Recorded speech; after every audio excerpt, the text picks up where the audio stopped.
I think for today, mostly it's just I'm going to field any questions and answers, and or field any questions and provide the best answers that I can. We'll also talk a little bit about the adventure game that you are moving into for the sprint, and I'm going to code through the entire social graph that we were working on yesterday. So some of it's going to be a repeat of what we were doing yesterday, but I'm going to go top from basically from the beginning all the way through it. If anyone has any questions, feel free to cut in on the mic. Like I said, as long as people aren't talking over each other or anything, that's fine. Feel free to type it in the channel. And occasionally I'll put up an anonymous poll like I do. But we'll talk about kind of the things that we've already been over, go through some of the stuff behind the scenes that didn't get implemented the other day. The code that I do today may vary a little bit from the other day because I'm not going off the base code that we have. So there may be different variable names. There may be some differences in there, but it's going to be doing the same thing and then adding on what we were doing today. So let me get a voice.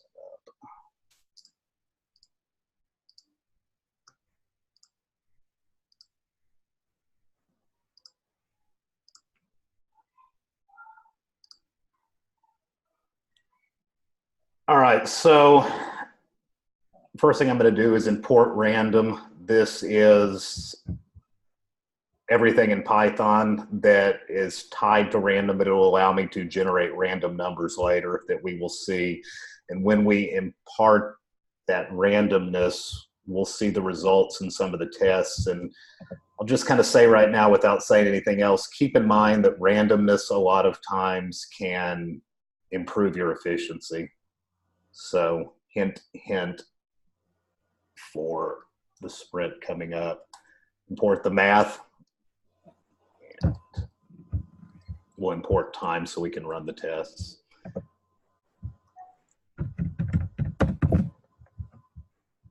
Someone's got their mic open. Can they kill it? I can just hear the typing. So we're going to do the queue. This is just the typical queue that we always create. Make an empty list for that queue. Have an on queue that just takes in the value that we're going to on queue.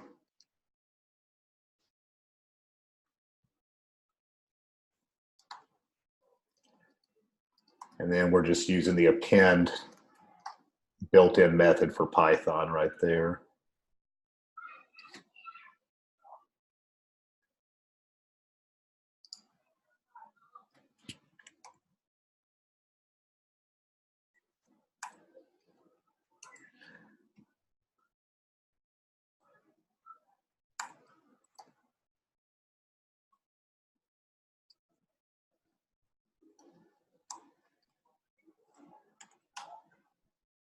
DQ just takes in the self because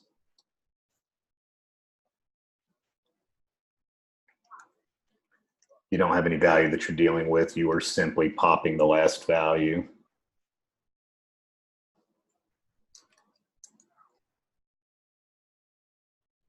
And we will keep dequeuing, or we'll allow it to dequeue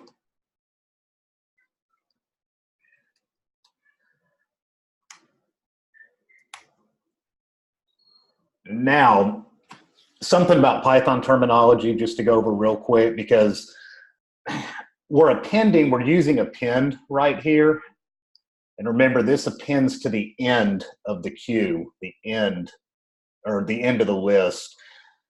Pop also, in general, pop will pop if you do not supply a value. Pop will pop the last value, but so that we're getting our first in, first out with a queue, we're popping. You can put a parameter in there to pop any value.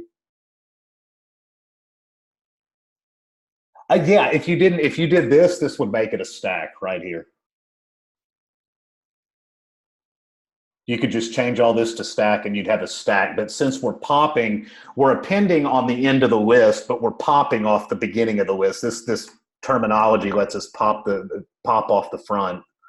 So yeah, real close and good catch on it. So I just wanted to be clear why we're using append and pop. And to be honest, the reason I'm covering that is the first time I saw this, it confused me a little bit. The first time we ever went through this 2 cohorts ago, and I couldn't until I realized that it was taking that value, and with that value, we were taking off of the opposite side. But yeah, literally all you'd have to do is pull that off and you've created a stack. And if the length is 0, then we return none. And then we'll also just have a size for that queue. And we're returning the length.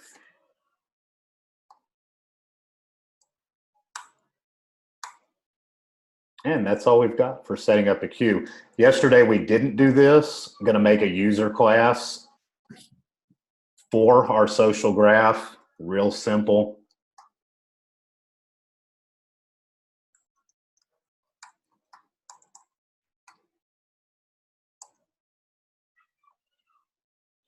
And we will just say self.name equals name.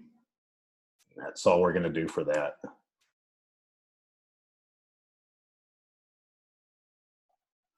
And then for our big social graph class, like I said, some of this is going back over the other day, but I want to just cover this all again today while we've got the time. And I will provide all this code at the end. Remember here, we're just resetting the graph.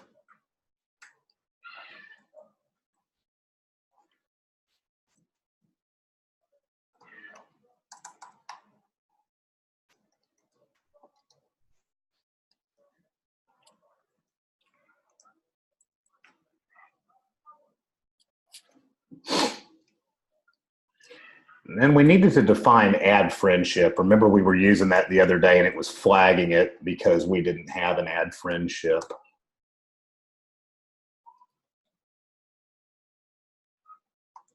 So this takes in both the user ID and the friend ID, the user being the person that is actually adding the friend under the hood, and then the friend, the person that they're adding.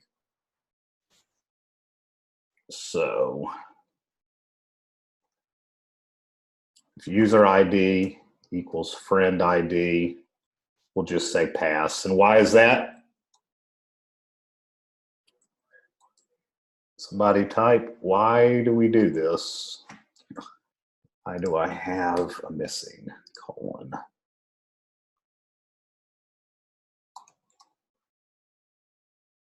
Why do we pass if user ID equals friend ID?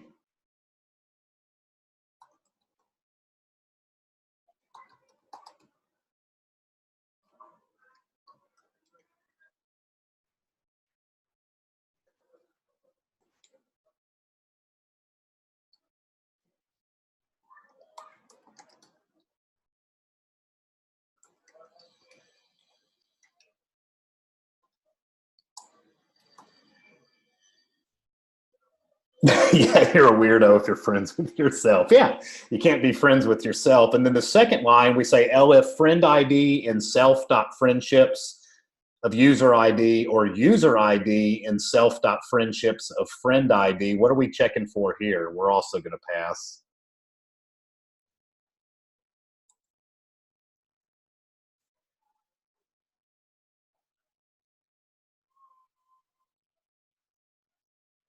Yeah, it's if these people are already friends. It's just not allowing you to create. You can't be friends with someone you're already friends with. And then else, if it's legitimate,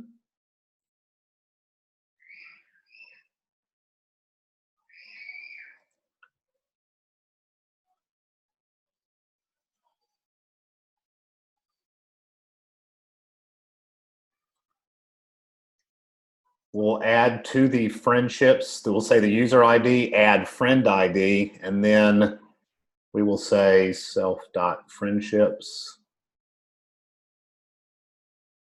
friend ID, add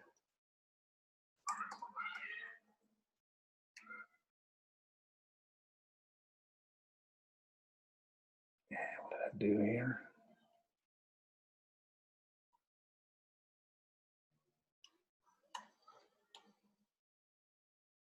Why do we have both of these lines? User ID, add friend ID, and then friend ID, add user ID. Why do we have both of those?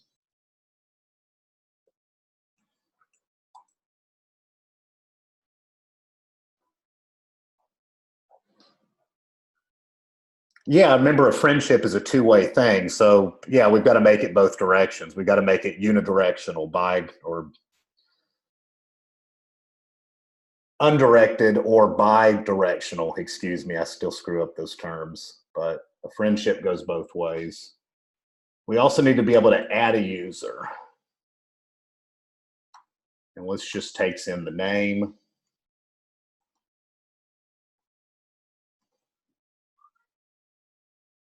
We will add to the last ID. Remember that starts out at 0. So the first thing we do is plus equal 1. We initiate this at 0, and then immediately, that's why we don't have a user ID of 0. And then each time that we continue to add a user, it adds 1 to it. So.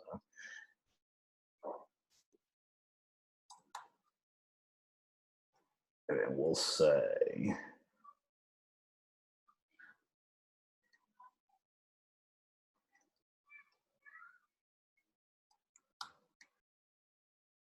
so we're simply instantiating this user class up here, feeding it the name that we give to add user.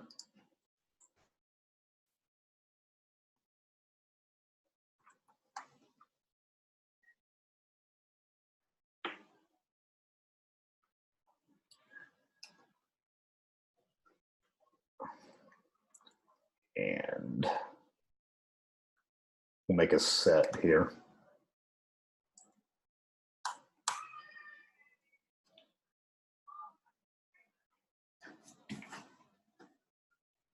So we've got our queue to work with later on when we do our BFT. Not too important, but you have 2i and add friendship. Yeah, it's going to be important later, though. Where is that? It's going to be important when I try to invoke it later on, and I can't figure out why it's throwing an error. Thank you. And then we just have, we init the social graph. We have a method to add friendship and add user, like we talked about the other day that we didn't fill out.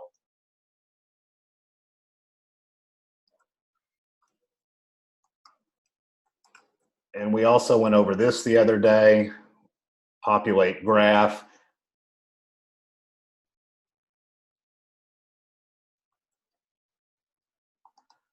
Remember the other day when we did this, we generated all the possible combinations and then we randomized them and then we picked however many of those combinations, we'll divide it by 2 because accounting for the friendships going both ways, but based on the input that we gave it, depending on how we wanted to seed the social graph. But we had to create all the possible friendships in the meantime. So if you were creating if you had a lot of users, this could take, if you had a lot of users, but only a few friendships per user, this could potentially take a long time. What kind of runtime do you think that is? What we did yesterday, this populate graph that we've got right now.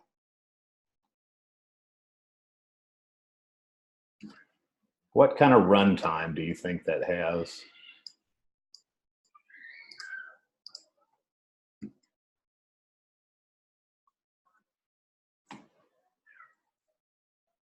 And so we just reset the graph when we populate it.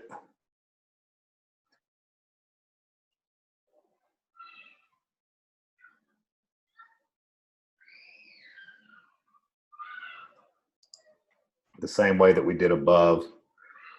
What do we think the runtime for this might be?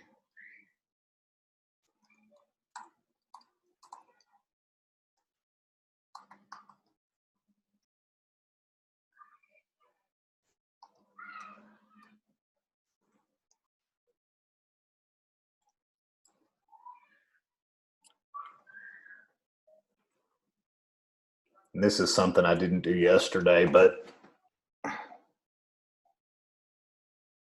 we're going to have I in range of num users. Yesterday, I was using a little bit different syntax. Yep, O to the n squared, Kiko. Very good. It's because you basically have a nested loop to be able to, you got to go through each person, and then for each person, you got to iterate through everybody else. So worst case, you end up with an n squared there. And we will look at how we can improve on that later on. So like I said, this time, instead of setting the range like I did yesterday, I set a range from 0 to the number of users plus 1 or something like that. I don't remember exactly what I did, but today I'm just saying self.add user, and then we're just calling it I plus 1.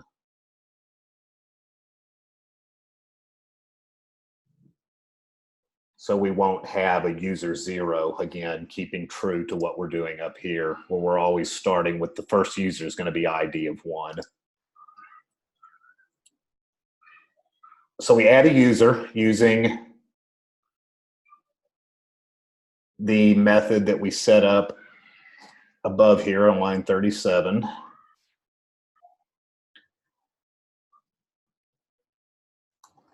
And then we will have possible friendships. Like we had yesterday, remember this is generating every possible friendship.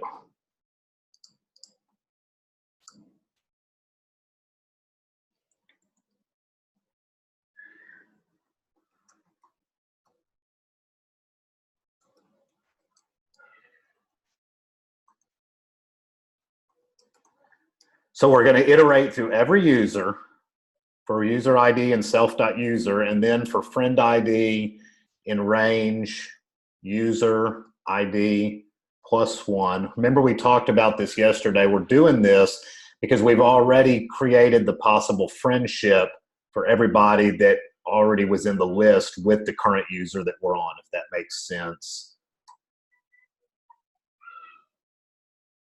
And then remember the range is not inclusive on this end, so we use a plus 1 here as well, just so we can hit that last user ID, that last user that we created.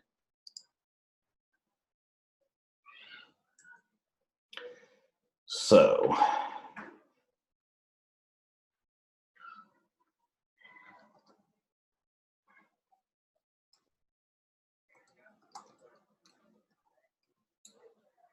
we will just append to the possible friendships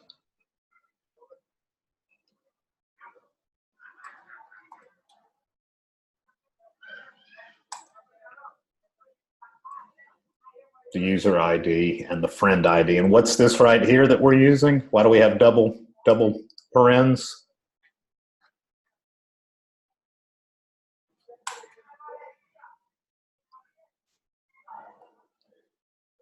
Why do we have double parens there on line 53 when we add the user ID and the friend ID? That we're appending it to possible friendships, this list here. What is this? Yeah, we're appending as a tuple. Remember, we like those tuples because they're ordered so you can access them with an index, but you cannot change them. They're immutable once they've been created. They can have as many elements as you want, but you can't add or change or delete once you create it. They're really useful for storing small things like map coordinates that we did the other day, or something like this where you can pass in this type of data. And remember, we brought in the random. So we will say random.shuffle. And this is a built-in method in Python that we're using, the shuffle. It works in place. It's fairly efficient, though. Remember, when we're doing this, this is still more runtime that we're using here, more operations that we're adding. I'm going to shuffle all those friendships. And we're going to say for I in range 0,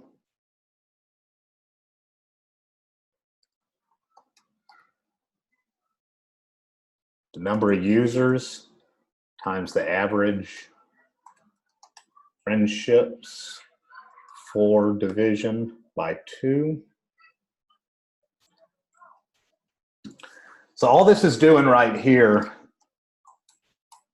remember, is that we're starting at 0 and we're going all the way up to the number of users times average friendships divided by 2. So that's our target goal. How many friendships that we need. And we use that floor division because remember, you've got 2 friendships, 2 connections for every friendship. You got one going one way and then one going back the other way. So we need to divide that by 2. And I'll just stop right here and just say any questions while I'm finishing this, and we'll get on to some new material completely in the code.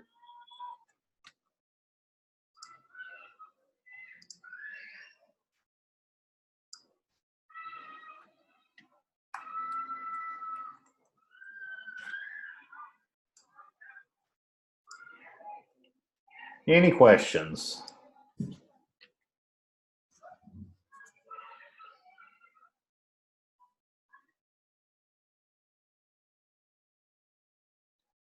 So remember, each friendship represents 2 connections.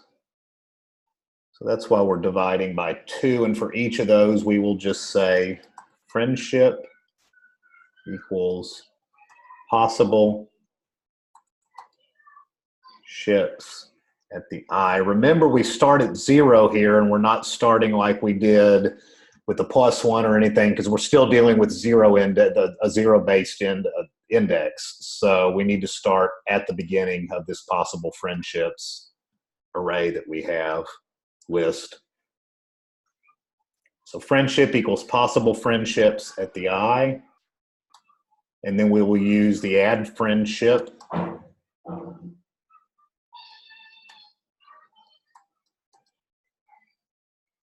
Friendship at the 0.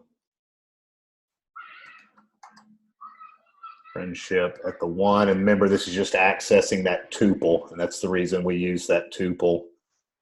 Easy to access. So no questions right now.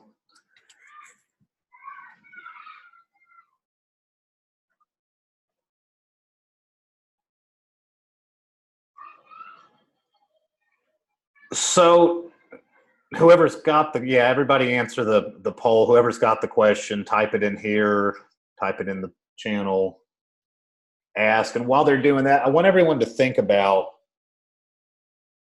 I kind of already mentioned it earlier, but if we were going to try to get a linear runtime for populating the graph instead of this n² runtime, which we know will get real ugly, the more users, the more that number goes up, it could get really ugly. So what's a way that we could populate this graph in a linear time?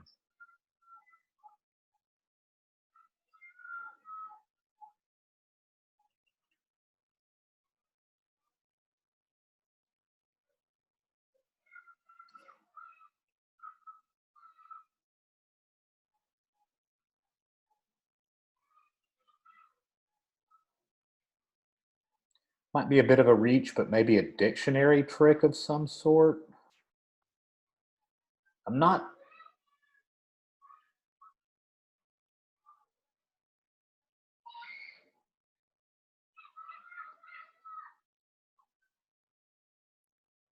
So you're meaning using dictionaries can be searched and appended to in a linear time. So yeah, we could maybe make some improvements, but think about this and the problem that we've got. This is the problem we've got.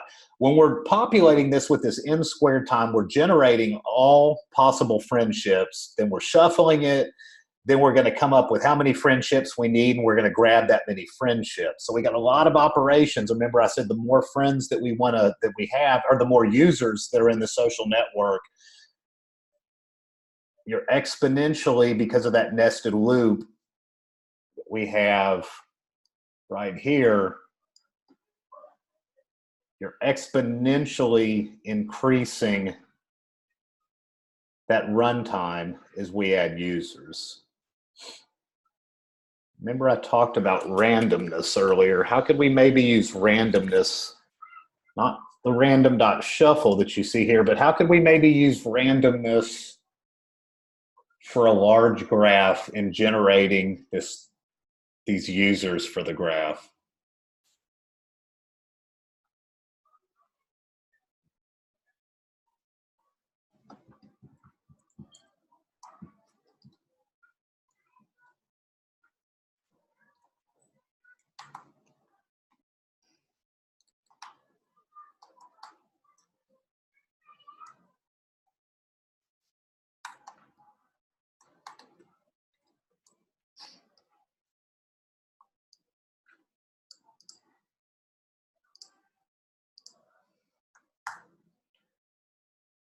See, somebody's typing, so we're resetting the graph as usual here.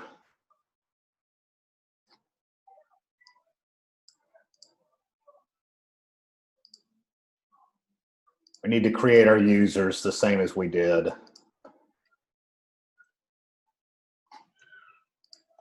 So we don't need to make any changes there. Same code we were using above.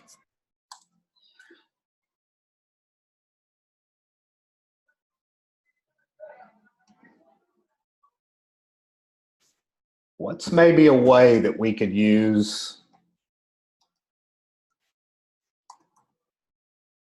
randomness? So right here, I'm just going to look at how many target friendships we need. Remember, it's the number of users times the average number of friendships. We'll just do some 4 division there. Actually, we'll do that.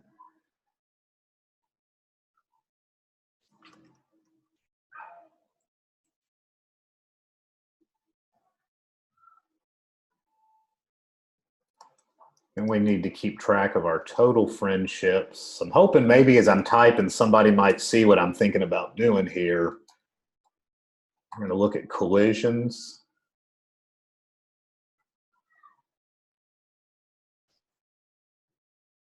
Anybody have any idea how we could make this linear runtime? How could we end up with a randomized graph that we're generating here for testing purposes or whatever, but not have to generate every possible friendship? Cache? Not. It's pretty simple what I'm thinking, maybe so simple that everyone's thinking too much on it.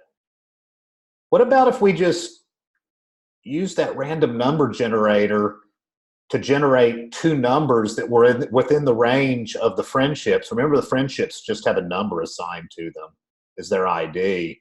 And then we just paired those up. Of course, I'd have to check to make sure it had not already been formed, because if it had already been formed, that's what we're talking about with the collision here.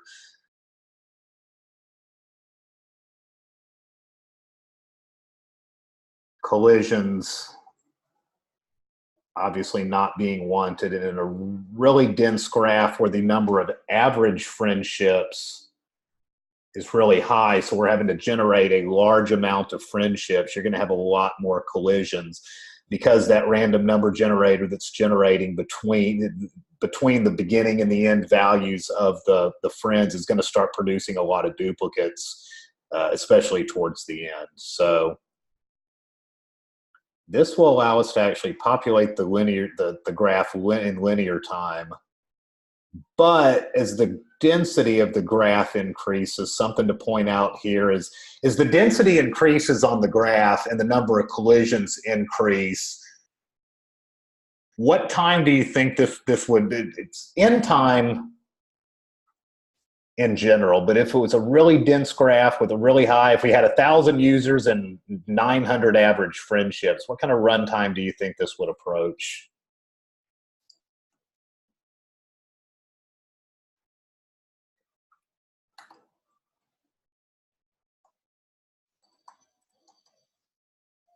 What kind of runtime? We'll say, well, total friendships is less than the target.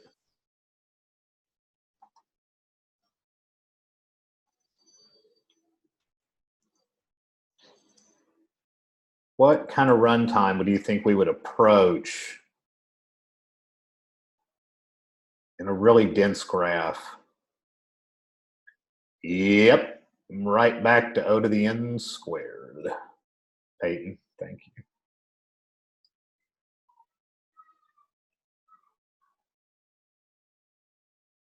So here we're using that random.randint. This is built in Python. Remember, though, we do have to import that random up here or it will complain. So that's why we brought in the random. We're going to generate a random int between 1 and self.last.id. This is inclusive. Python's kind of all over the place and when the ranges are inclusive or not. This is inclusive. So this will simply pick a number between 1, our starting user ID. Remember, we didn't let that be 0 in the last ID. And we'll also say the same for friend ID.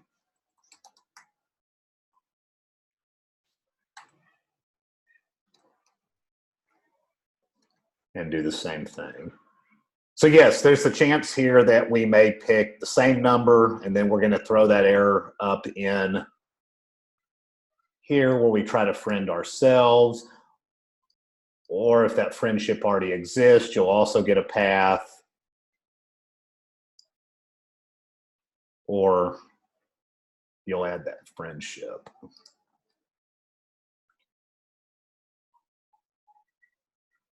And then we'll say if self.add friendship. And the reason I pointed that out up high earlier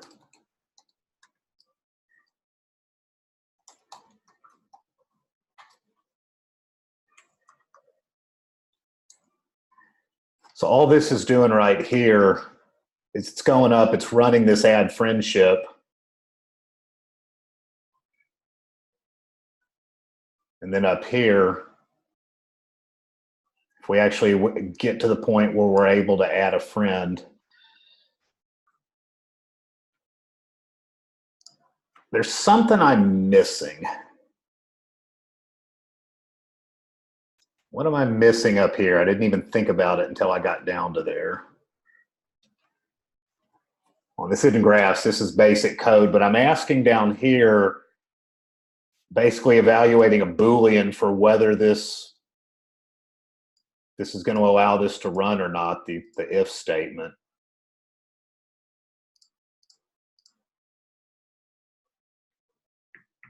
Remember, when this just passes, no, not total friendships. I just need to return true. Yeah. If I don't have that, this is not going to function. Remember, you don't have to have anything returned, but then this will evaluate as false if we get a pass in these. But it evaluate for true now since we have a return in the else. And then we add 2 total friendships because remember that each time we add a friendship, you have 2 total connections.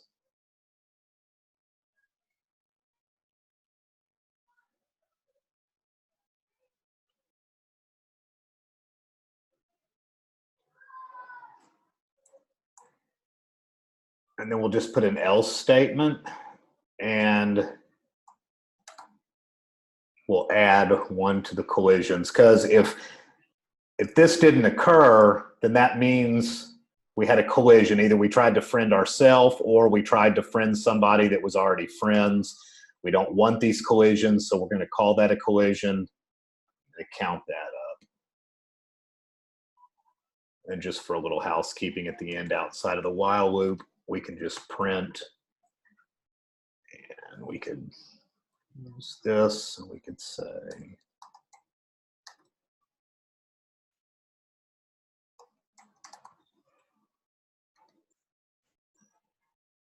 and we'll just say collisions and then get the total collisions at the end.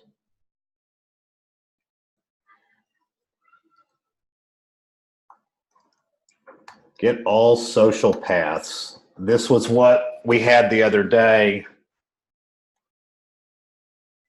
We'll take in a user ID. This will get all the different, this will return the paths. Remember the path, the extended network is what we were looking at earlier. And remember the extended network was the friends of friends and the friends of the friends of the friends and the friends of the friends of the friends of the friends and all that good stuff. So we have to have a starting point for this traversal, and that's the user ID. And we're going to get all the paths to the friends. So what we're looking to return here is something that has the friend and has the path that we get to them. So in other words, I'm friends with Bill. Bill is friends with Bob. Bob is friends with George. So the path follows that path that you have to follow to get to that friend in the extended network. What the extended network, what was that the same thing as? It's a graph term that we use, but two-word graph term, some alliteration in it. Extended network, what is that?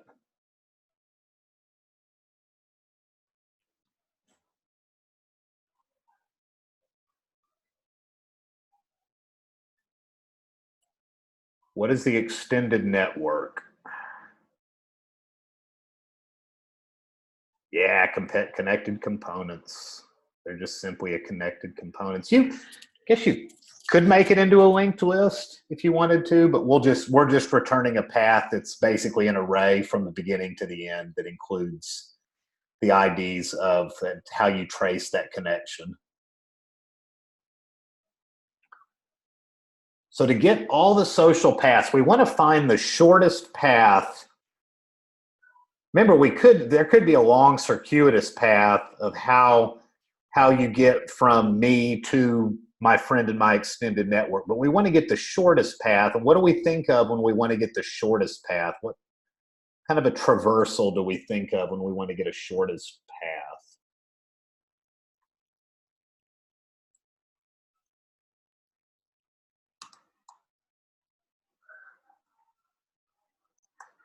Breadth first, yep. So we're going to get our queue from up top. We're going to on-queue that user ID.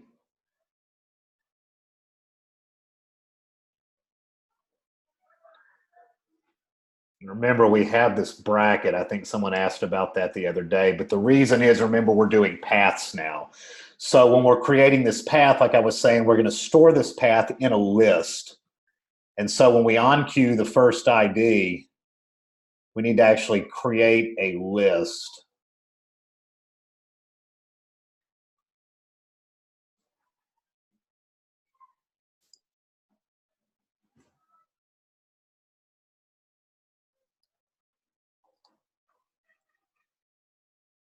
We'll say while q.size is greater than 0, path equals q.dq. Remember, we're going to go through everything in the queue until we get to the end.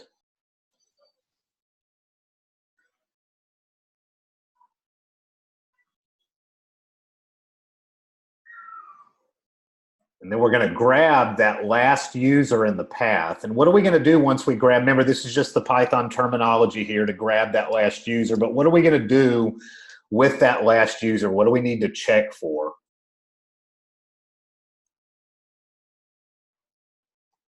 What do we need to check for? If it's been visited, yeah. So if it's not been visited, we need to perform all the actions on it.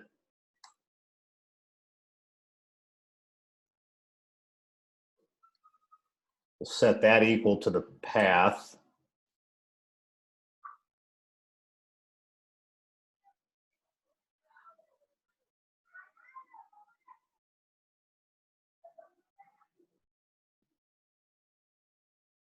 And since it hasn't been visited, we're doing a breadth first search. We're going to be looking for all of the neighbors. For the depth first search, we look for the neighbor and then the neighbor of the neighbor, and we go all the way down to the end each time. But when we're looking for the shortest path, we don't want to do that because even though a depth first can get you a shortest path, the breadth first will get you the shortest path. every time.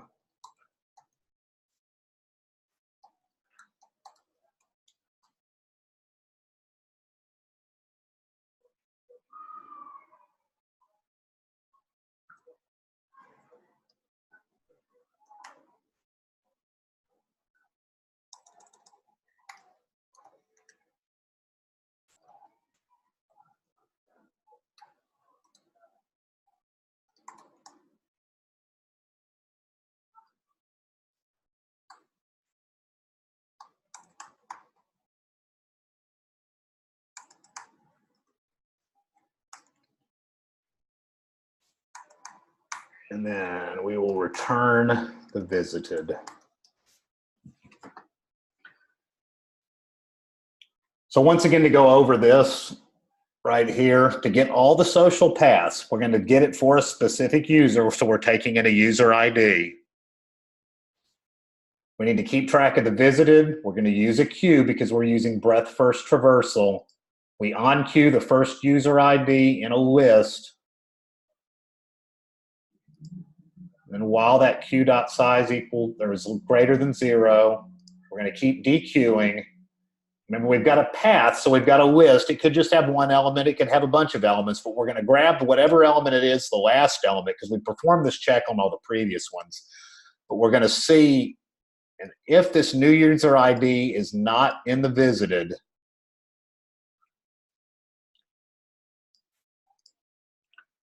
we're going to add it to the visited, add that path. Remember, we're adding a path, not a, it's still a vertex, but that vertex is not a single value. It's this list with multiple values in it.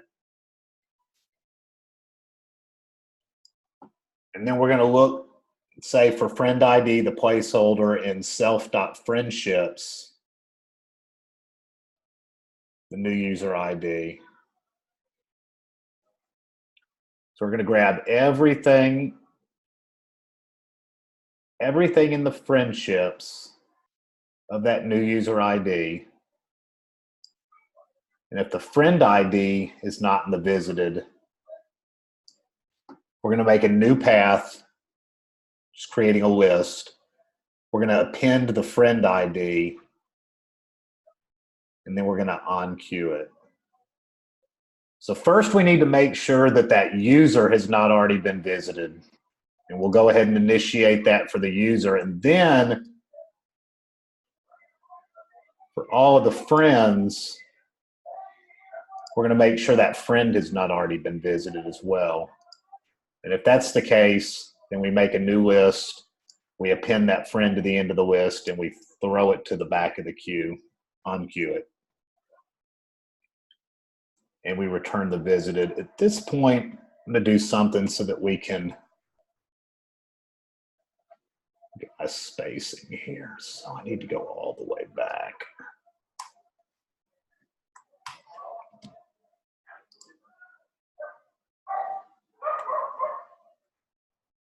Now, I guess I do need to save this.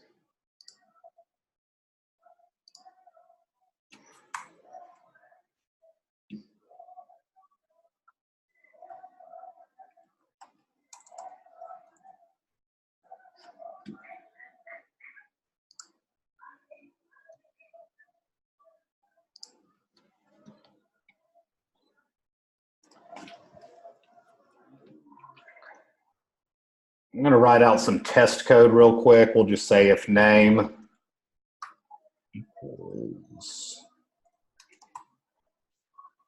basically our boilerplate. We're going to make a social graph, so we're just making an instance of the social graph.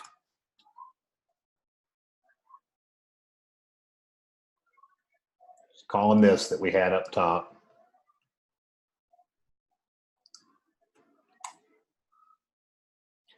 We're going to set the number of users. How many users do we want to have? Somebody come up with a reasonable amount of users. 50, okay. And then how many average friendships for each of those users?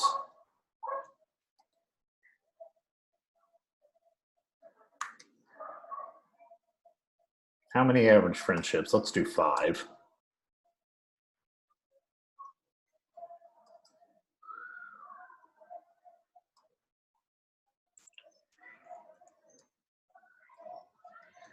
This is why we brought in time here at the top.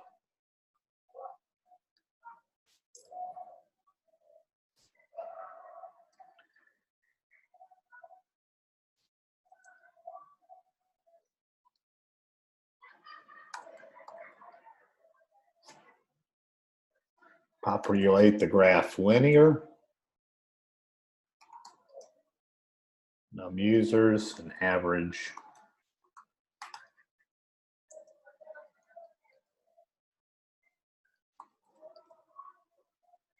We're going to say linear end time equals time dot time.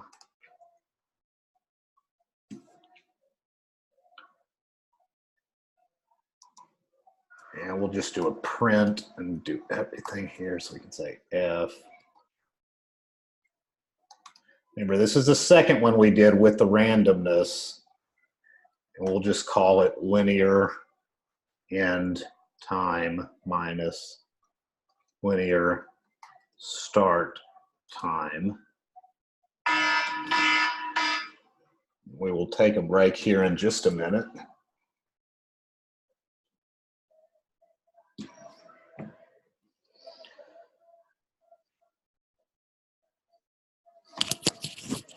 What do I have here? Oh, I didn't put that.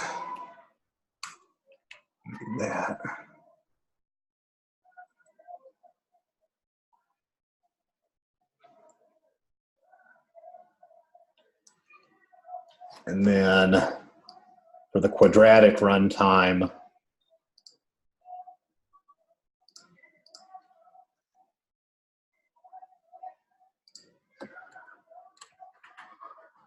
we'll just call this quad start time. We'll populate the graph just with the regular populate graph. And we'll change this to quad end time.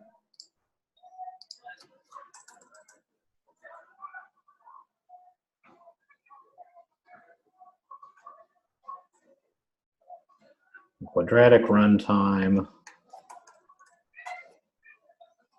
quad end time minus quad start time. So all we're doing here, again, is we're just going to make this graph. We're picking our number of users and average friendships. We can play with these numbers and see what happens. We're just using our start and end time. And first we're populating the graph in the linear way, and then we're going to populate the graph, the quadratic runtime, with that number of users and average friendships. And then we're just grabbing an end time, and for each of these, printing out the end time. So I'm going to try to run this, and then after this, we'll take a break. I have no idea if this is actually going to run.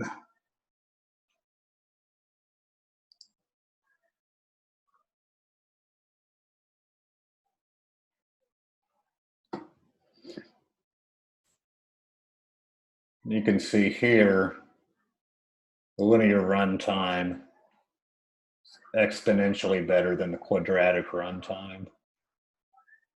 0.0003 seconds versus 0.001 seconds. That's gave us our number of collisions.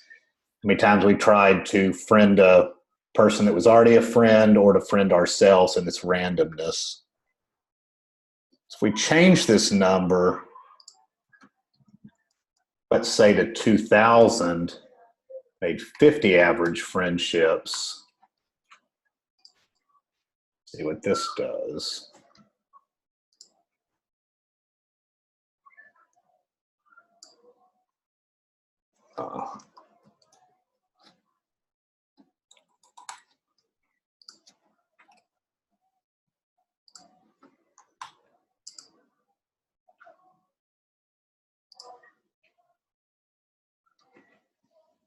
Our linear runtime comes out at 0.15 seconds. The quadratic here took 4.38 seconds. What happens if we change this average friendships to, I don't know, 500? What do you think would happen with these run times?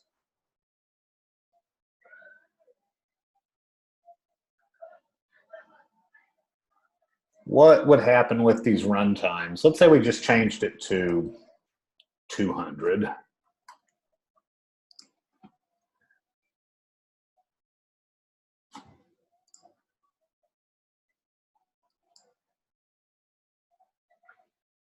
Linear runtime of 0.61, quadratic of 4.54, so still not too bad, but notice something here. The quadratic runtime really didn't change much, but the linear runtime went from literally was 4 times greater. What do you think would happen if we put 1500 here? What if we put 1900? What do you think would happen? Somebody talk, somebody type. What do you think the difference between the linear and the quadratic runtime would be? The ratio would be? Anybody?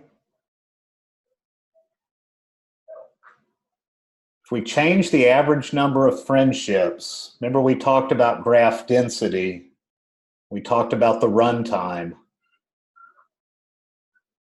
Going to have a much more dense graph when we're approaching everyone being friends with friends. So we started out with n squared runtime. We got down to n runtime with this randomness, but as this graph gets really dense, what would we expect to happen?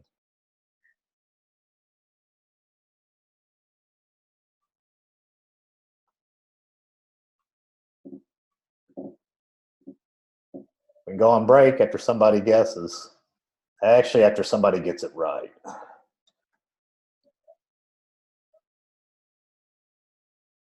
Yeah, exactly, Brian. The runtimes converge. I don't even know if this is going to run. This probably is going to take a while to run. Make sure I saved it.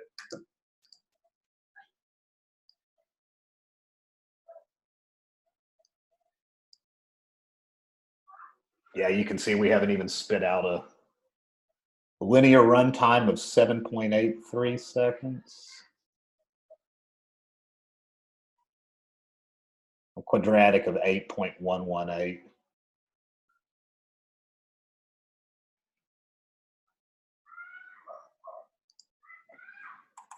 And I think if you change this to 1999, you would literally almost see them be the same.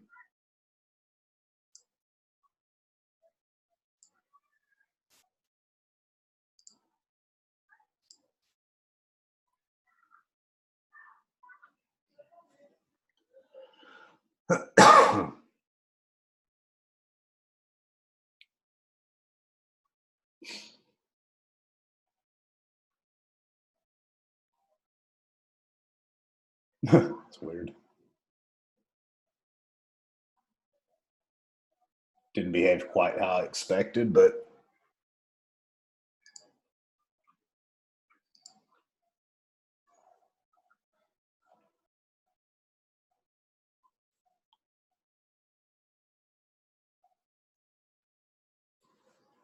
yeah, as you see,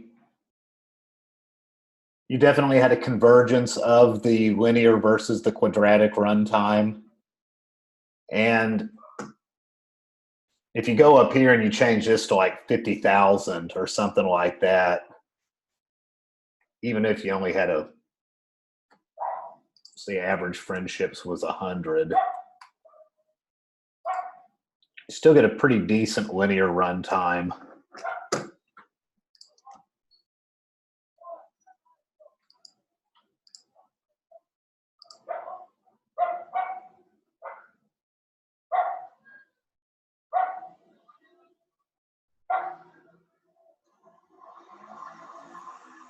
Linear runtime of 8.25, and the quadratic, I want to say with this type of a number, takes like a minute or 2 minutes or something to run.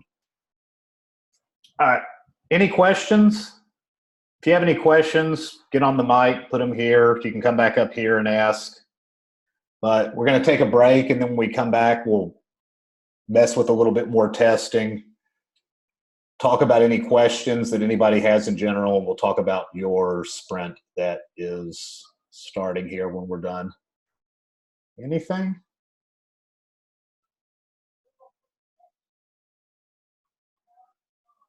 Any questions about anything that we've done? Anybody want this code when I'm done?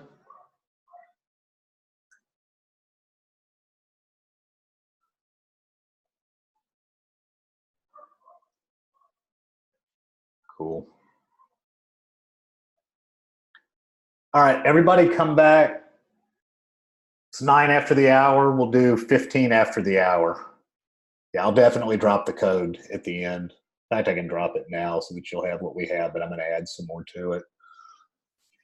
But we'll meet back at 15 after the hour and go from there. So everybody enjoy your break.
Everybody should be coming back in.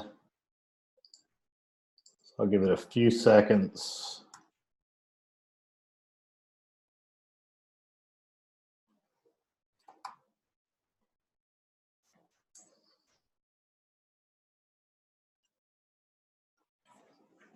All right, it's 15 after the hour, so I'm going to go ahead and get started again. If anybody happened to come up with any questions during the break, you can post it here in the channel. But what I'm going to do now is just go over some more tests, but in these tests that we're running, you'll see how you can go about, remember the part of the assignment yesterday that was looking for the degrees in the friendship. If it was your friend, that's first degree. If it's friend of a friend, friend of a friend of a friend. So we'll do the same here and we'll make a social graph. And the reason I'm doing these separate is so that you could actually just,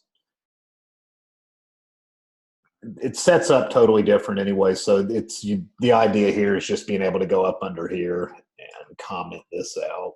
We can just run this part. So we'll make a new social graph. And have a start time.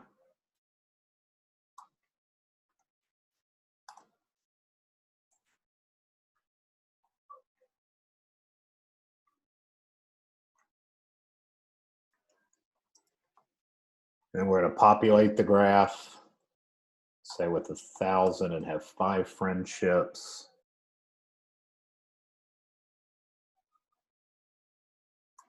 I don't even really need these.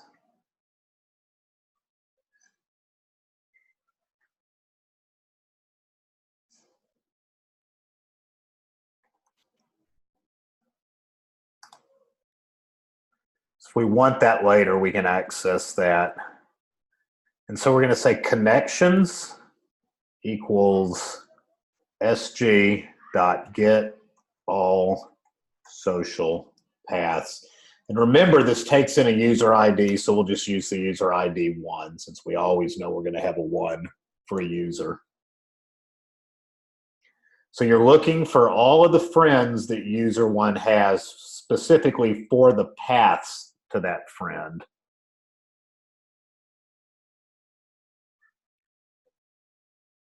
We'll have a total variable. It'll equal 0.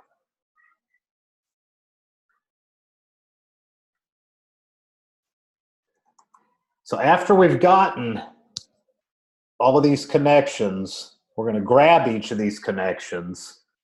We'll say for user ID and connections, the total plus equals the length of the connections at the user ID that we're iterating up here. Should be brackets.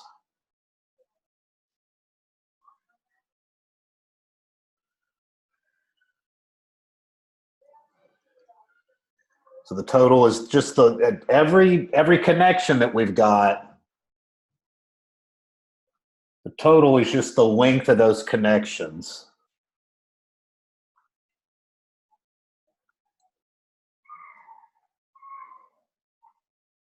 Two questions. Why do we take the length of the connections? Why does that get us our total?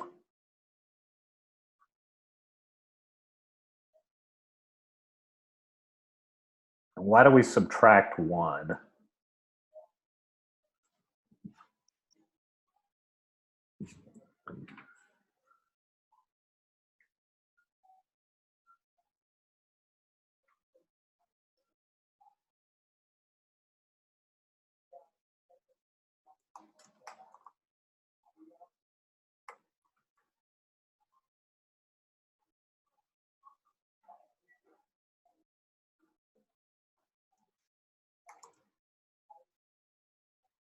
For our total connections, we'll just say that's the length of the connections. Remember, our connections, when we go to get these connections right here and get all social paths, it returns visited.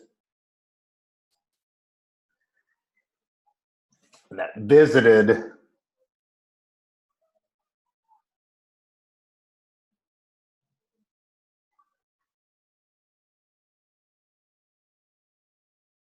each one of those gives a path. So if we simply take the length of the path, we know how many different jumps there were between one user to another. So if it's a friend of a friend of a friend or a friend of a friend or however you want, taking the length of that list gives you how many degrees of separation you have.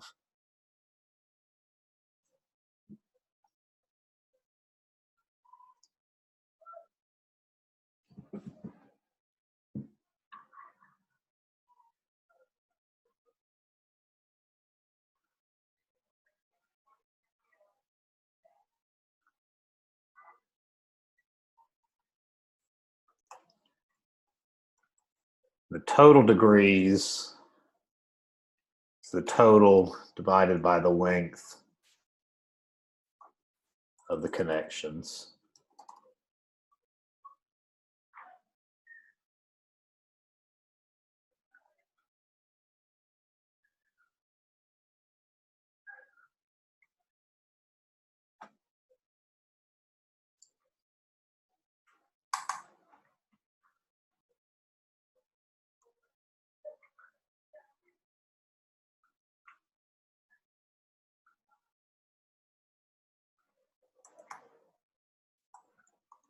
We need to initiate total connections up here, so that will be 0. Total degrees is 0. We can add an iteration so we can get an average in the end. So how many times we're actually going to iterate over this.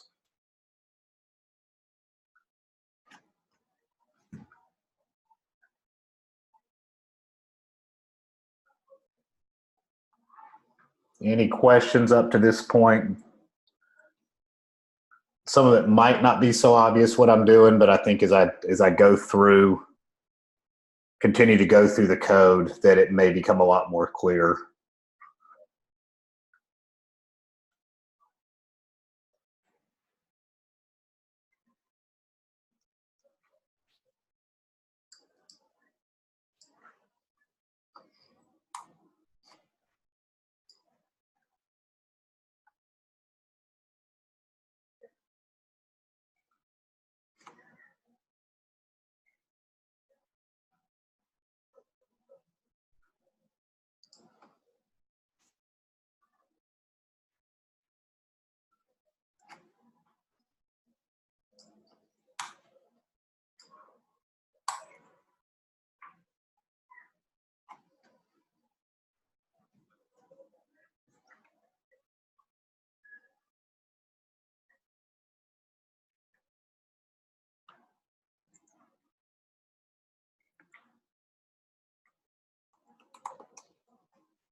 Since we're doing the iterations, we'll say for I in range of 0 to the number of iterations. Remember, that's not inclusive, but that'll let us run from 0 to 9 in this case, since we're going to do 10 iterations.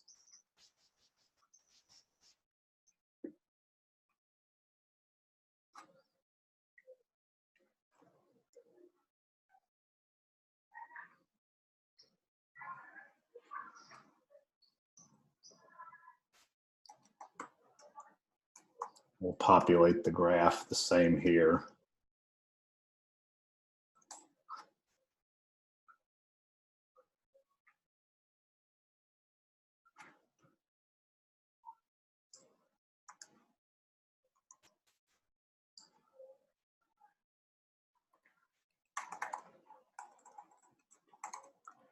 Say connections equals SG dot get all social paths. We'll just use the same user as above, 1. So total equal to 0.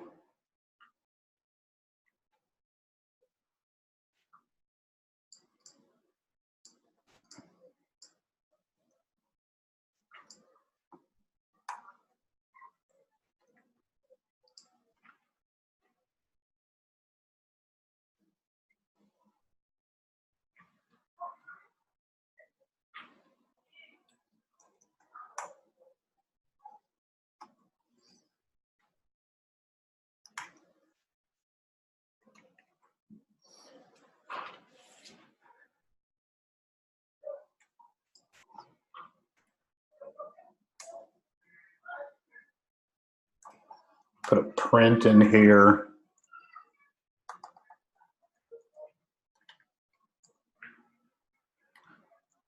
Then we'll print friends and network.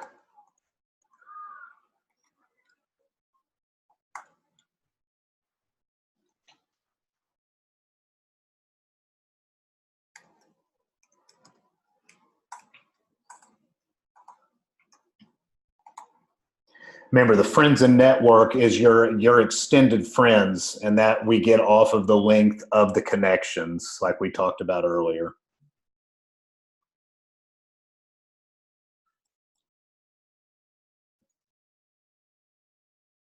What am I doing? There. So here, just to keep these separated, because remember, we're iterating, so we're just going to have this little line, then we're going to print the friends and network, your extended network, your connected components, and we'll just simply take the length of the connections gets all the paths, and it returns those paths. So if you count the number of those paths, you will get the number of friends in your network. And then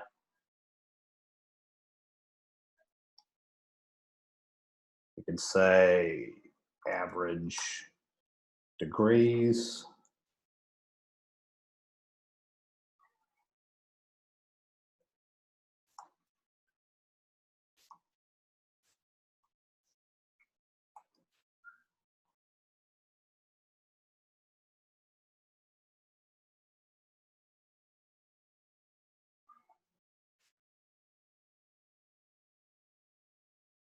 Is the total divided by the length of the connections. And then when we come out of this loop after we're all done, the reason we iterated is we can say,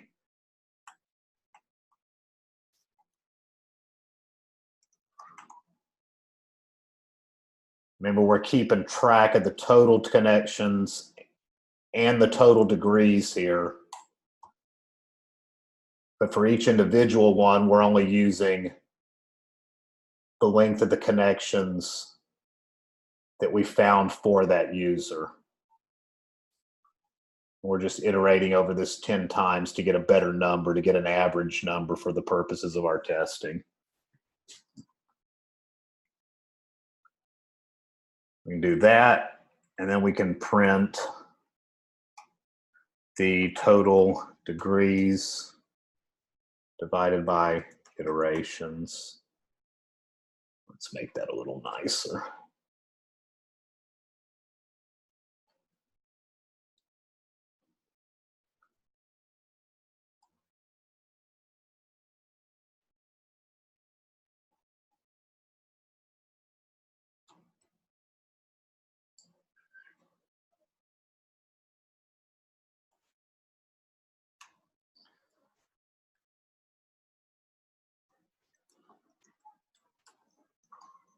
We'll just say the average degrees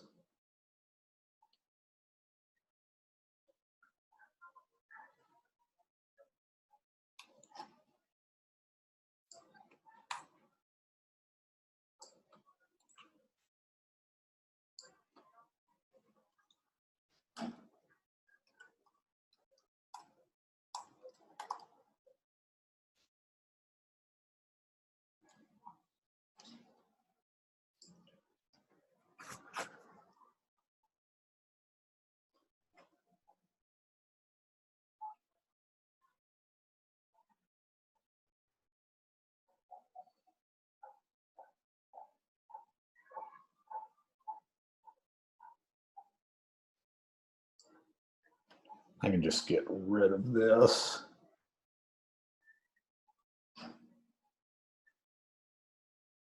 Honestly, I can get rid of this. I don't know why. Wasted a little bit of time putting all this in.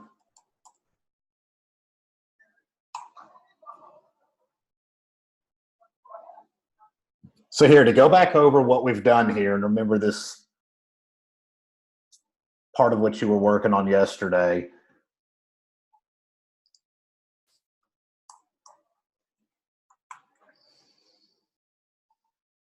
And just make sure this works.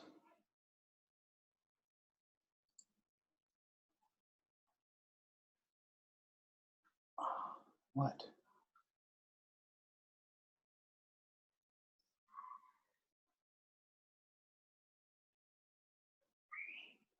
585. Why is it like q dot size is greater than 0, type error greater than not supported between instance of method and kind of weird.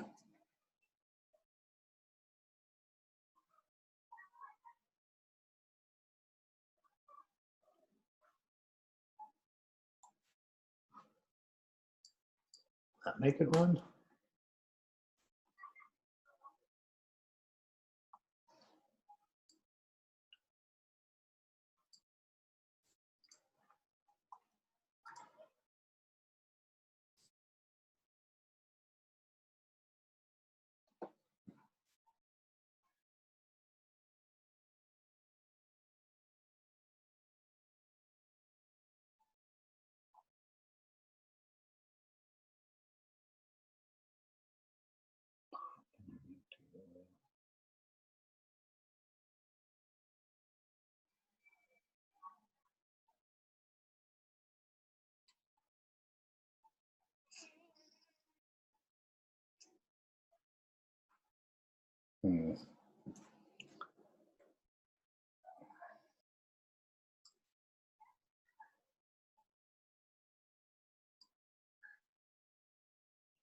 I'm just looking back at this. If anyone has any idea why this is.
Where are you seeing? I see you posted. Someone said for loop indented in. Where are you seeing that? Maybe.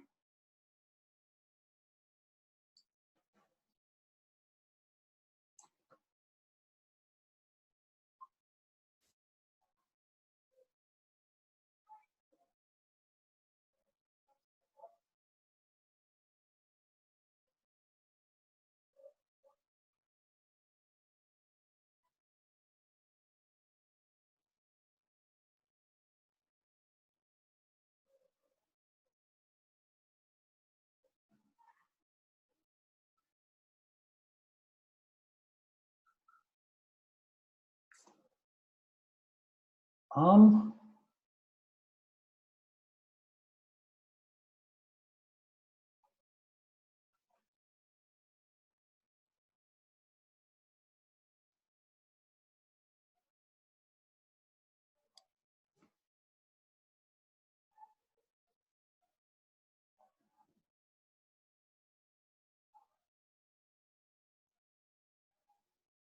oh, right here.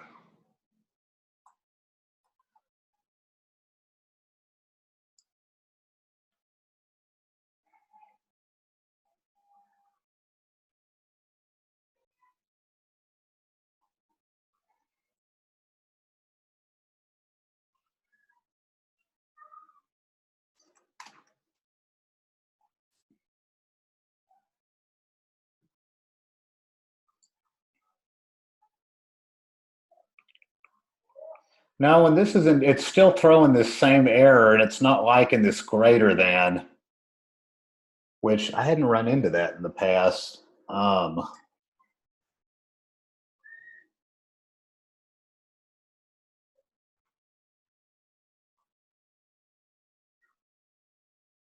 Where? There you go.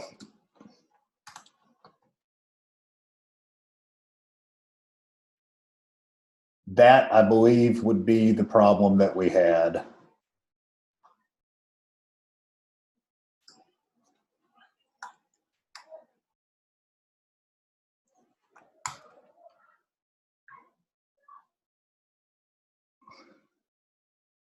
Line 105. Where do you say 105 here?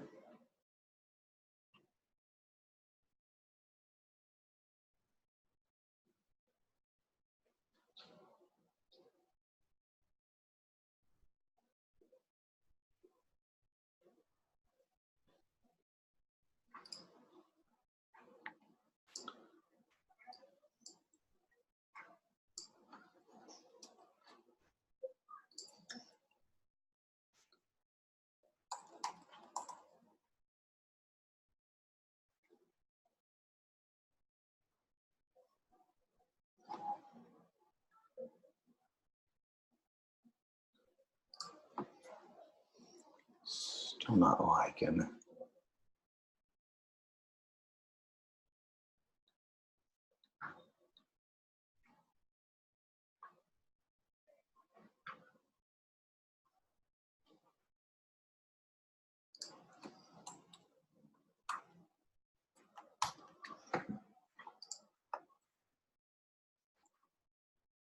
There.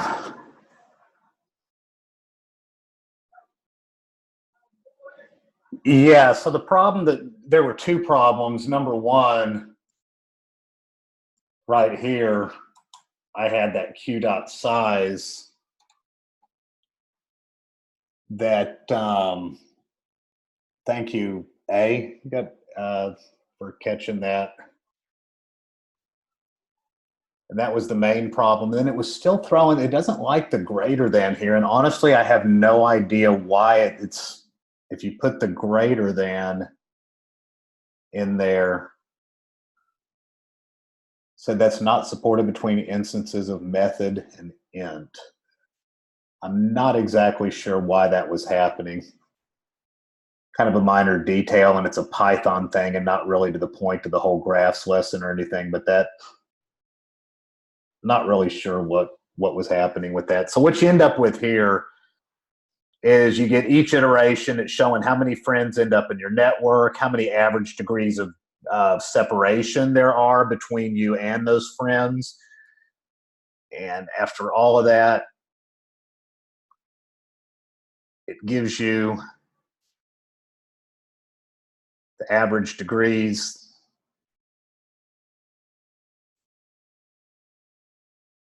Right here, kind of had a little messy output, but it gives you those average connections and the average degrees of those 10 iterations. So if you remember at the end, after all the iterations, we divided by the number of iterations to get those two numbers. So going back over this, now that we got it running, you're just generating your social graph. you're setting your total connections of these degrees that we're counting to 0, and then this iterations depends on how many times you want to run it. You can do however many times you want. And then you're just looping between 0 and the number of iterations. Remember, that will get you the total number of times because this is not inclusive. You're populating the graph with 1,000 users and 5 average friendships. We're getting the connections on that first user, feeding it the user ID, sending it to do that breadth first traversal through get all social paths to get the shortest path to all these friends. Then we're going to set another variable inside the loop. This total equals to 0. And then, so for each time that we run this, we're going to say the user ID in connections, that user ID just being a placeholder. So we're going to iterate over all the connections, all of these paths. We're going to say the total is the length of the connections minus 1.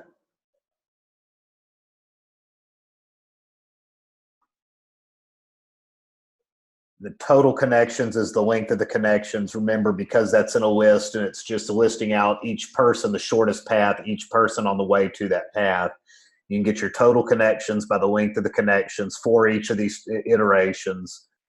And the total degrees is equal to the total divided by the length of the connections.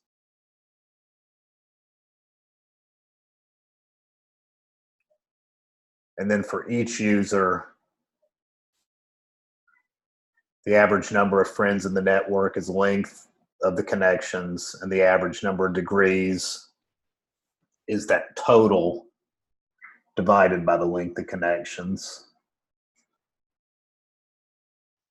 And then we're taking that total connections and total degrees that we keep adding to here, that is a variable outside of the loop, and we just divide by iterations to get the average.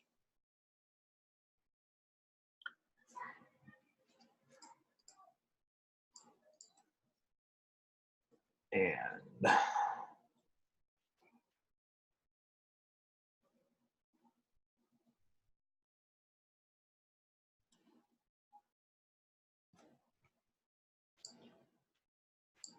questions over what we just did first, and I guess questions in general about the whole week, about what we just worked on right here when we came back from break, on anything that we've worked on for today. We're going to talk about your sprint challenge after this, but I wanted to give a chance for any questions over the code that I just worked on. Anybody that's got a question, type, speak.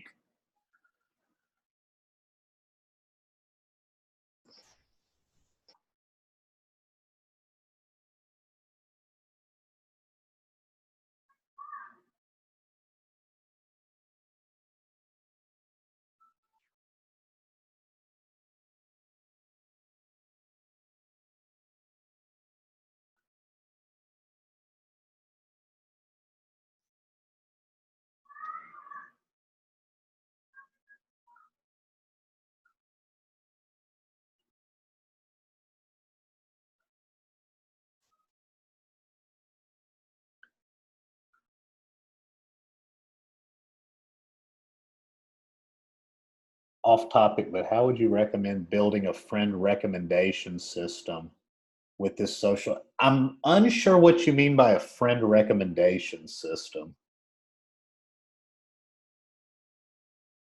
Just clarify that.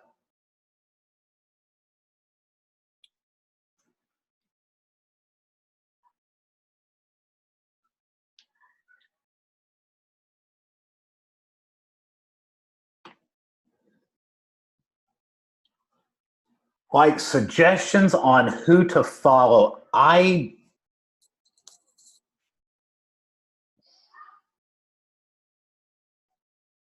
think to do that, just off the top of my head, what I would probably go about doing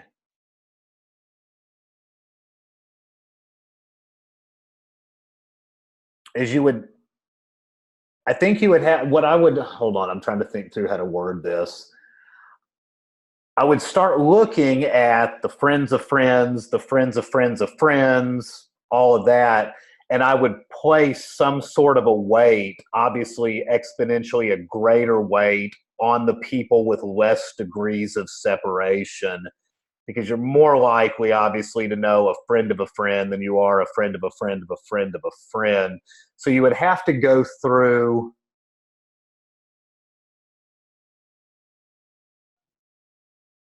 find all of those connections, and then I don't think I would just, to make it more realistic, I don't think I would just, let's say, okay, let's only grab the people that are second degree connections, and then we're going to grab so many of them to populate the recommendations with. I would put some sort of weight on it, at least so that you have some second, third, maybe, I don't know about fourth degree, but yeah, I definitely think it would involve finding all of those connections, that extended network, and then basing the priority of who to recommend. Obviously, like on Facebook, let's say you can just keep scrolling and scrolling and scrolling, but to make the first ones more relevant, I would weight who we put on there based on the smaller degree of separation. So say after we find all those total connections, if they weren't already ordered, order them in degrees of separation, shuffle them if you want to within those degrees, and then populate that graph like that. Does that make sense?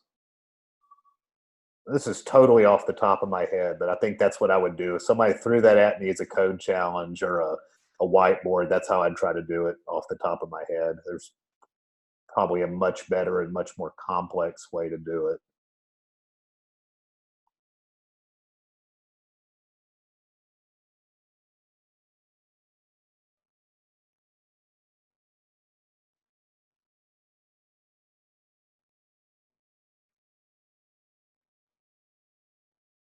Yeah, no problem. It was a good question. It was a really good question because once I realized what you were asking, I realized I had never even come close to thinking of that. But yeah, I would definitely base it on the degrees.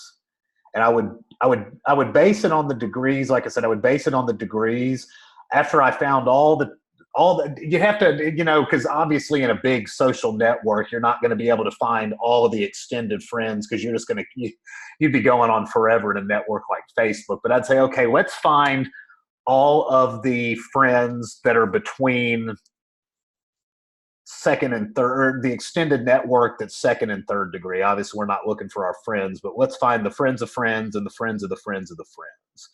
And then I would separate those out, and I would weight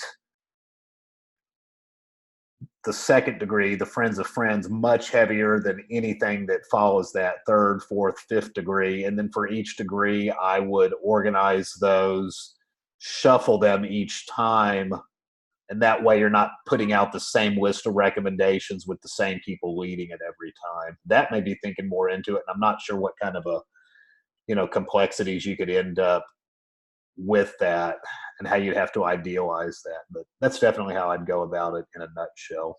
um any more questions about anything that we've done this week, and then we'll move on, if not, to talking about the maze adventure problem real quick.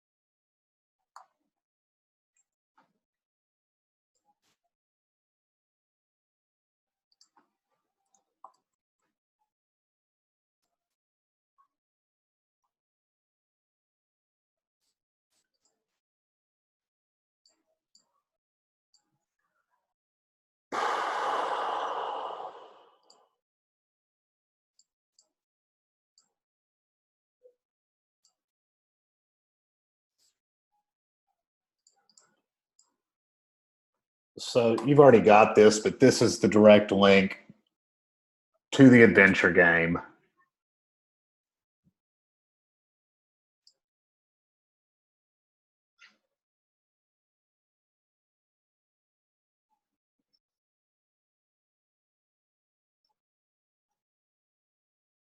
you can read through all this. I think that the takeaway from this is that a 1 is the tests do not pass, a 2 is the tests pass with a length of the traversal path less than 2,000,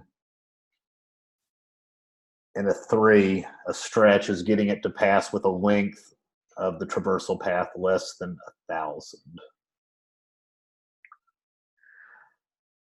It's a sprint challenge. You're going to have a day and a half, a day, whatever you want to call it, but you're getting all of today and tonight and tomorrow morning to work on it because it's difficult. I'm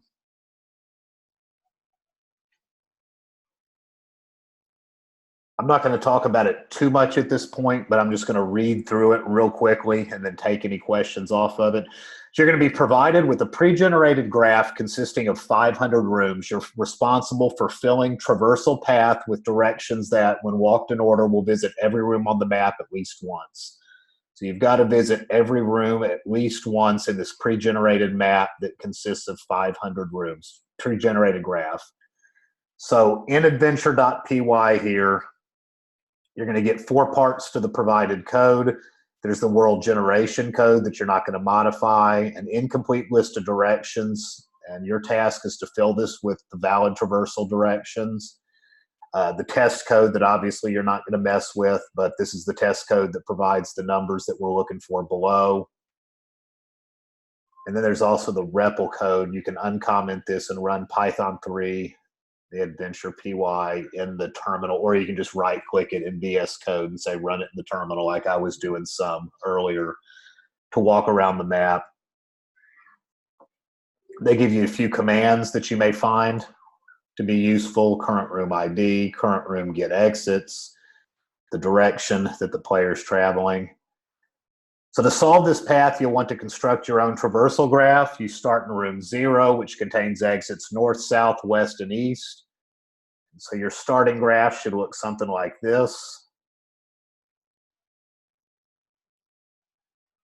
And we got question marks because we don't know the answers to these. It says try moving south and you will find yourself in room 5, which contains exits N, S, and E.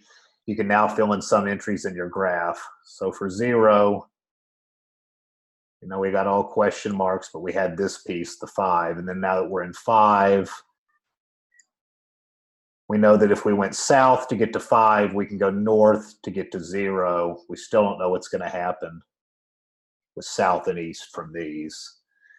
And you'll know when you're done when you have exactly 500 entries, 0 through 499, remember, because of the 0-based index on the list, in your graph, and no question marks in the adjacency dictionaries. In other words, you visited every room.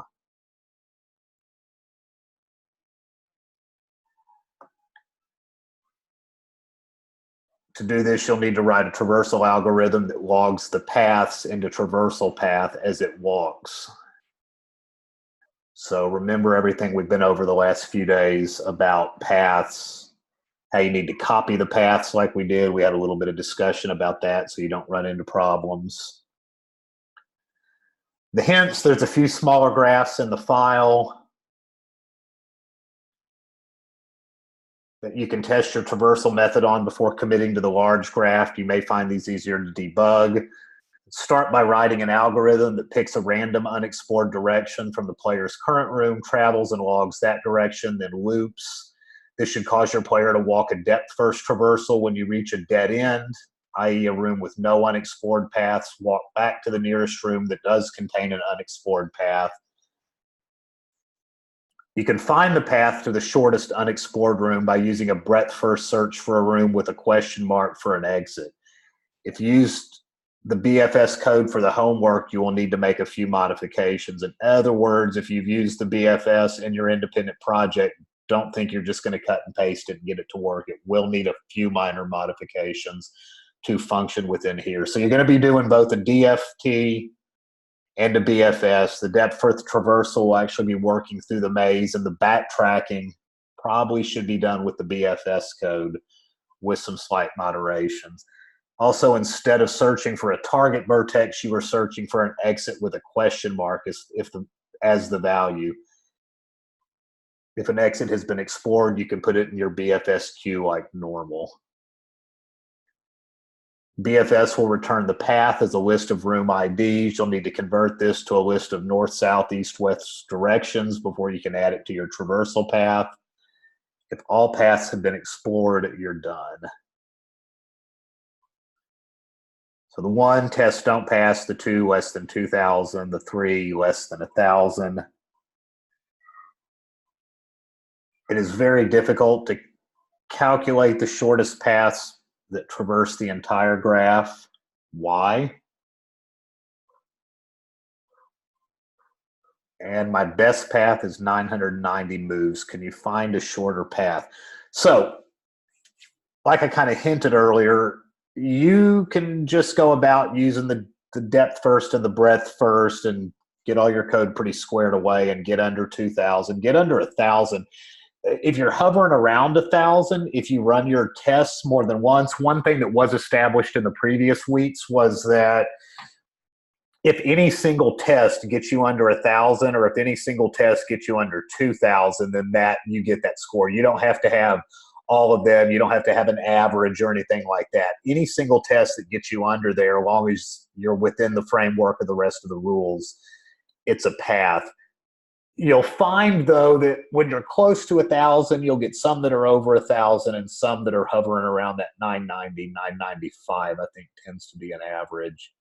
To get it under 990 moves for, I guess you could call this the super stretch or whatever, since a 3 is under 1,000, you're going to have to implement randomness. And I want to say that the shortest in ever has been 955, 960. To get those, you end up having to institute the randomness and basically run it a ton of times on your machine and get the best time. That's something on, if you're just using a MacBook Pro, an average MacBook Pro, that you may have to run it overnight to get down to those times. That all said, I don't want to say too much since this is a sprint. Were there any general questions about the sprint?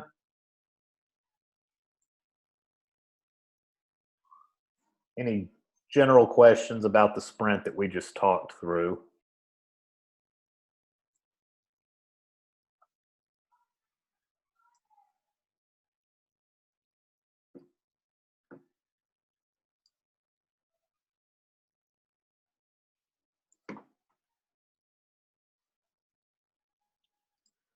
So I'll post this code that we got to work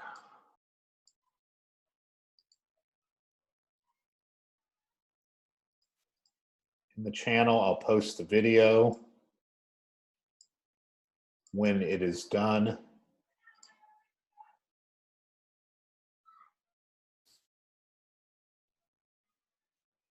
Like I said, I have no idea why that greater than 0, exactly why that wasn't functioning, but I'm going to find out from Brady or some research or something, and I'll try to post that in the channel later on.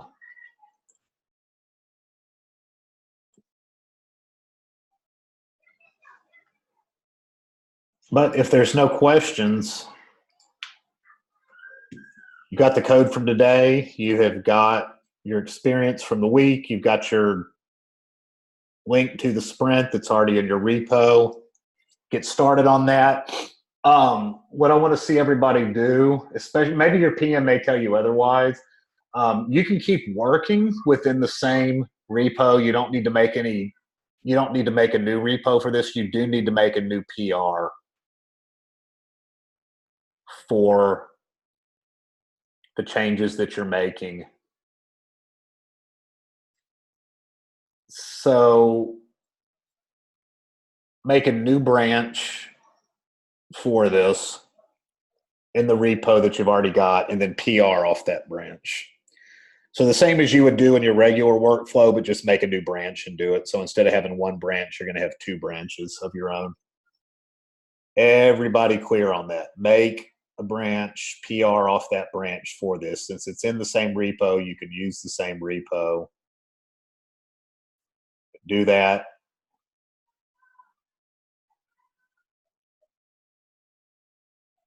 And I will let everybody go. If there is no questions, I'll get the video posted. Remember, it's a sprint, so you're working on your own. You can post general questions in the help channel, and Brady will have a Q&A today, I think at 2 o'clock, but I'm not sure the time, so keep your eyes on the channel for that. And that said, thank you everybody for your time. Sorry it ran for a long time today, but I wanted to really go over that code since it's relative to the relative, no pun intended, to the sprint, and to answer any questions that I got and to kind of walk through the sprint a little bit since it's a long one and a difficult one. But message your PM if you have any questions, message me. And I would show up. I was telling people the other day, I would show up to the Q&A no matter what, because even if you might not have any questions at the point, or you're still stuck on doing something, anything that you hear in there may be helpful later on. So you got till 11 o'clock tomorrow, absolute waste at 5 o'clock. An update, if you don't reach MVP on this, don't quote me on this because this isn't set in stone. You'll probably have the option either to move back to Kai's group, which will be covering graphs next week, or the option, since it's what's now being instituted, to move forward. So that said, I can't guarantee that. So if you don't reach MVP, you may be automatically flexed back. That's really out of my hands, and it falls to student success, but I'd imagine that's what it's going to be, is that you will have the option to flex back, or you can keep moving forward. But I wouldn't let that let you make any less effort, or cause you to make any less effort on the sprint, or to assume that that's going to be the case. So that said, I'm going to let everybody go. I'll get the video up. Thank you, everyone, for your time, and y'all have a good afternoon.